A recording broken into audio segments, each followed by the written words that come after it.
Hey everybody, welcome back to the channel. I'm Dane, your host. I hope that you're doing great wherever you may find yourselves, and blessings to all of you wonderful people out there. Today's video, I would like to share and discuss with you my top 20 favorite ranked cowbell songs of all time in rock music. One song is funk, but I'm including it. So a little cheating going on. Again, my top 20 favorite songs involving some cowbell. Now, there is a quick parameter I want to discuss with you. The ranking from 20 to number 1 is based on how cool the cowbell sounds in said songs, not the overall songs. So if I was ranking them on the overall coolness of the sound of each song, regardless of the instrumentation, then it would be so different. But the ranking is clearly on my estimation of the coolness factor of said cowbell and its appearance in each song. So let's get started. Number 20 is Creedence Clearwater Revival's Born in a Bayou. I grew up listening to CCR thanks to my dad, one of his favorite bands of all time. A lot of cowbell through and through the song from start to finish. The song is a bit of a slow-moving song, and yet there's something rich and ripe about this song as it progresses from start to finish. Just a wonderful song, all in all. Talk about Fogerty's vocals, the drums, the bass, the guitar, you name it. The cowbell adds a very special, rich touch to it through and through. So I got to include it here at number 20, Born in a Bayou, CCR. Next is Rolling Stones, number 19. Have to include this here, Honky Tonk Women. I love this version much better than the Country Honk on Let It Bleed. Great single from the band. The instrumentation from Watts is just amazing. The whole band is on fire, of course, but Watts is special cowbell touch and flair and finesse. There's that certain finesse that he lends to the song that's just magical. The cowbell here is just magical through and through. So number 19, Honky Tonk Women from the Rolling Stones. Number 18, going to Kiss, Calling Dr. Love.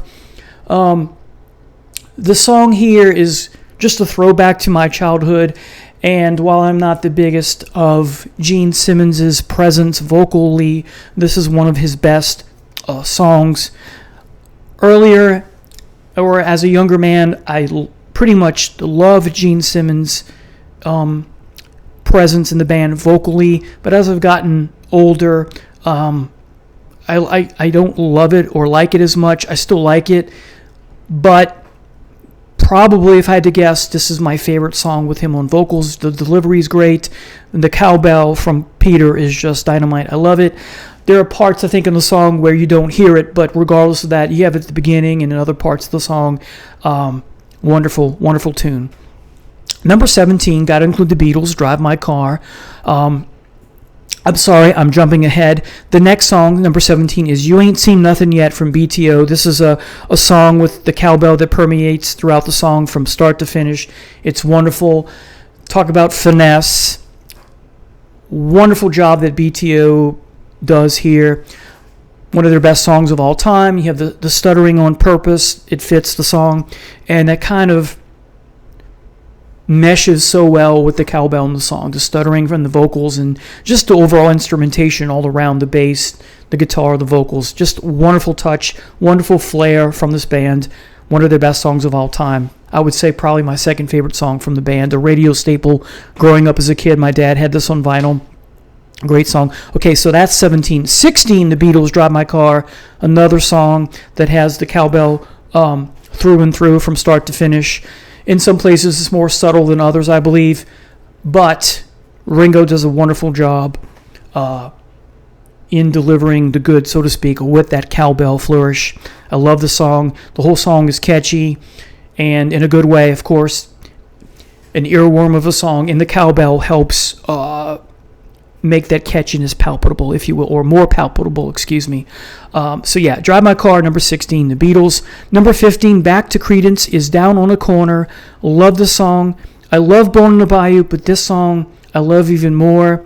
It's not as slow-moving as Born in a Bayou, and for that song, that's good. But here, a little bit more upbeat, a little bit more fast-paced.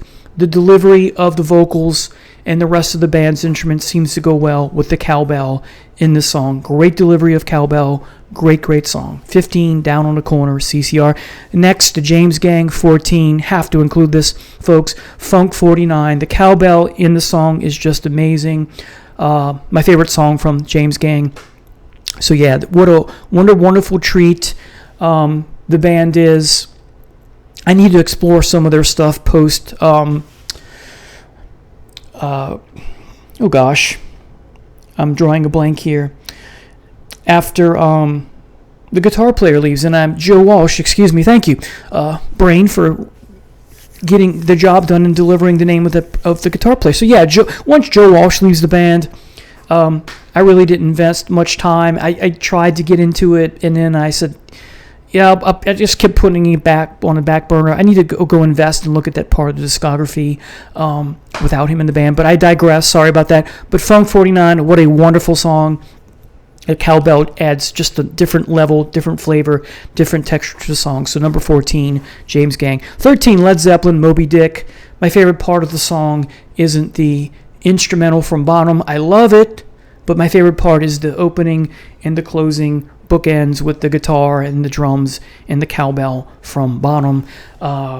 Great song, instrumental-wise. Not Led Zeppelin at their best, but I would say it's a very good song, not a great song. But the cowbell is just wonderful. So 13, Moby Dick. Okay, enough of that, sorry. Number 12, Little Santana, Evil Ways. The cowbell's a bit subtle here, but it's magical. It lends the flavor of the witchiness of the character that's being spoken to, the girlfriend or the mistress or the woman who's got to change her ways. Sends is she practicing witchcraft? Is it literal, or is she just figuratively a bad person? But either way, the cowbell works wonders. Great song. 12, Evil Ways. Number 11, back to CCR and their epic track, I Heard It Through the Grapevine, taking a wonderful Marvin Gaye song,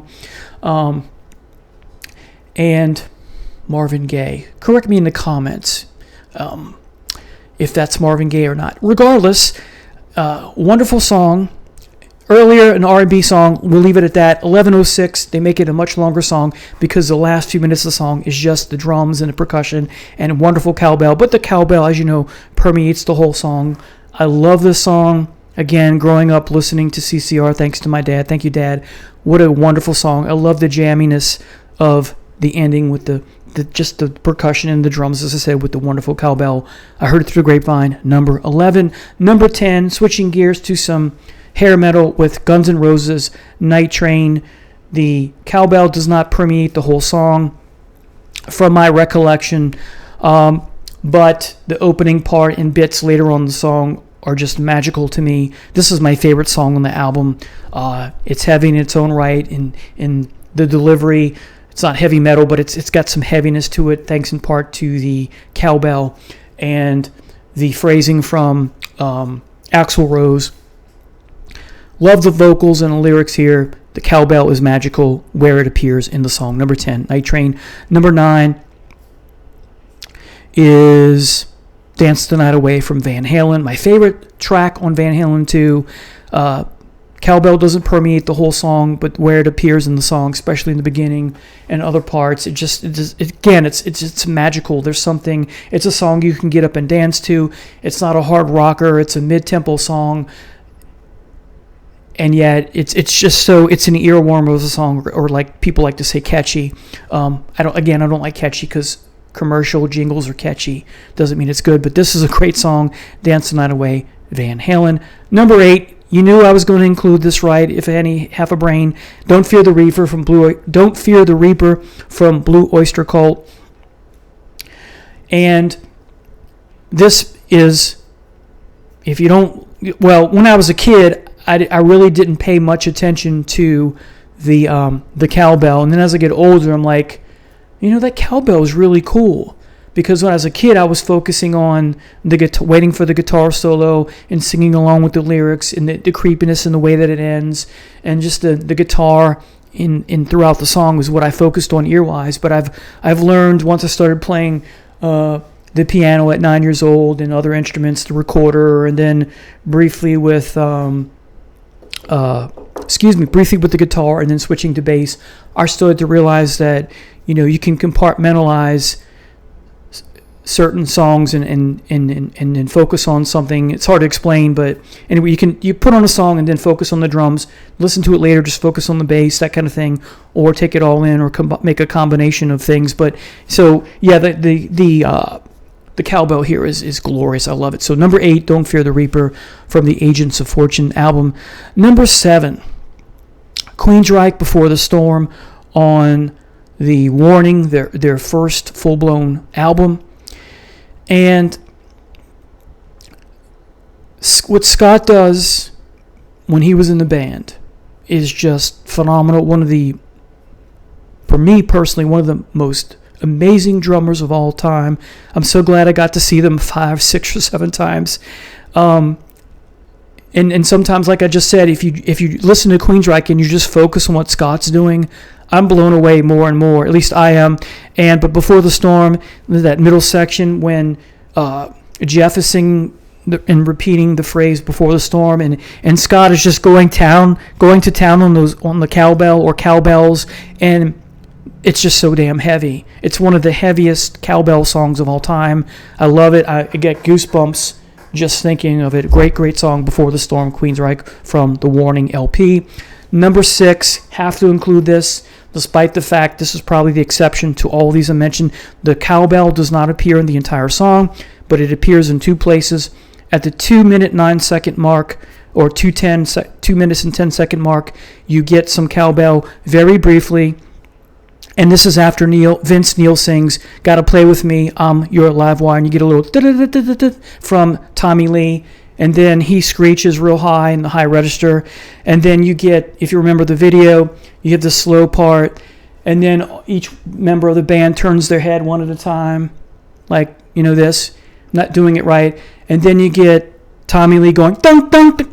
So heavy. I love it. Again, unlike the rest of the songs here, this cowbell does not permeate the whole song for the most part. But it's about the coolness factor, as I said. That's the parameter, and that is so cool. It appears briefly, but it's so damn heavy in those 2 places in the song, especially the second time, after the head turn section, if you will. All right, number 5, A Little Nazareth, Hair of the Dog. Now you're messing with this is amazing because of the cowbell, of course. Otherwise, I wouldn't include it here. But overall, the song is one of the best title tracks of all time. The combination of the cowbell and the wow, wow, wow, bum, bum, bum, wow, the voice box blows me away every time. And of course, the harsh, not harsh, but the gravelly vocals from Dan is just amazing. So Hair of the Dog, number 5. Number 4, have to include this one, folks. I would assume that if I didn't include this one, and that's not why I'm including it, because I love the song, one of my favorite songs from my childhood, had it on a compilation, but I'm sure if I did not include this here, there would be pitchforks and torches at my door, figuratively speaking. But Mississippi Queen from Mountain, what makes the cowbell so rich is that well, I'm going to get to that in another song that's going to be in this list, but what a great way to open a song, okay, with that wonderful cowbell. I'm foreshadowing something soon. I think you know what it is. Okay, but wonderful way to open a song with some amazing cowbell, and in coupling that cowbell with the guitar. Once the guitar comes in from Jerry, it's like wow! It just blows me away every time. The song never gets old. The cowbell is throughout the song. I think 90+% of the time. A wonderful song. It's so heavy. This is one of the heaviest cowbell songs of all time in rock music. One of the best cowbell rock music songs of all time. Love it. Number 4, Mississippi Queen. This next song is Funk from Wild Cherry. Have to include it here. Yeah, they were dancing and singing and moving to the groove, and just when it hit me, somebody turned around and shouted, "Play that funky music, white boy." The amazing cowbell in the song is just so amazing. It's wonderful and amazing, is what I'm trying to say here. I love it. You hear it at weddings. You hear it other places on the radio. Big Bang Theory, there's a funny episode with that, with Sheldon and Leonard in the car as they're driving. But yeah, this is a wonderful song. Get up and dance, get up and move, get up and sing, all the above. Great song. Not a rock song, more funk than anything. Funk a cousin to rock, go figure. But number 3, played at funky music, White Boy. All right, number 3. Like Mississippi Queen, the song opens up with some cowbell and some other flourishes from the drummer. And the tone of this cowbell and percussion is non-existent anywhere else in the entire genre of rock and roll. I don't know anyone who's ever captured the tone of the drums and cowbell the way it sounds here. You get this yes, I'm talking about We're an American Band. Oh my God, this is amazing. I love this song. Cowbell for the most part, 90% of the song. It's great. The guitar, the drums, the bass, a flourish of keys from Frost is just amazing. It all gels, it all meshes. Great cowbell, Grand Funk or Grand Funk Railroad. We're an American Band, title track. Finally, number 1. Sometimes I want to flip these two, but my number 1 for today and for right now is from Aerosmith. Rockin' the Hard Place album, the title track, Rockin' the Hard Place, parentheses, Cheshire Cat. The cowbell in this song is the heaviest cowbell I've ever heard in my life, perhaps the heaviest cowbell there will ever be, at least right now. We're an American Band is a close second, heaviness-wise, and Mountain as well. But Rockin' a Hard Place, that amazing cowbell. I've never heard the cowbell be so heavy. It's just phenomenal. It's dynamite.